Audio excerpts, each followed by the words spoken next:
if you take a look at Elon Musk's training, right? He has a background in applied physics or materials, and he has a background uh, in economics from Wharton. So he has a really strong understanding of how do you get down to things literally at the atomic level, and then how do you model systems, right? Complex systems like stock markets or things like that. And that's where he comes from, and I think that combination of really getting down to the root cause, right?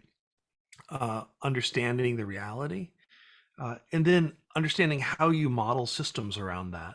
I think it's a really powerful combination. And you don't need to be Elon Musk to do these things, right? So much of what he does, so much of what he suggests, so much what he thinks about is how do we do it in a more simple way, right? What are the underlying structural issues? So when you take a look at SpaceX, right, a lot of what happened when it was founded was the Lockheeds, the Boeings of the world.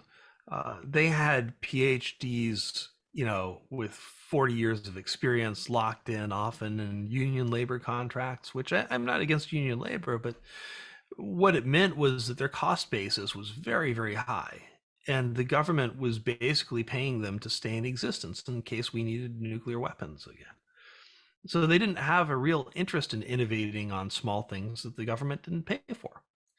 Uh, Musk looked at this and said, okay, well, I'm the one guy on the planet who's got $50 million to play this game. Um, Really significant thing to keep in mind. But the second thing he said was, okay, I can hire a bunch of young people who don't have access to careers at these places because they're locked up by these old people.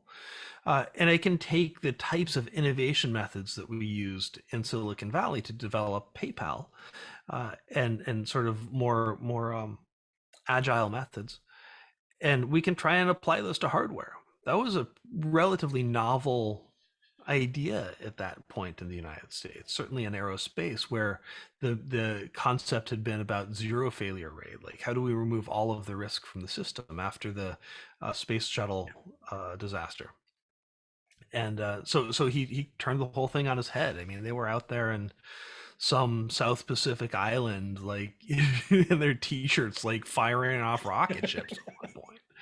So it was like what he was doing was straight up nuts. On one scale, but uh, genius on another. So my point is, he looked, at the basics, the industrial structure, and said, what can I do that the big players can't and don't want to do? And how can that give me a 5 or 10 year head start? Yeah, thank goodness that Elon likes sci-fi and rockets. Absolutely. Yeah. I do too. Cool.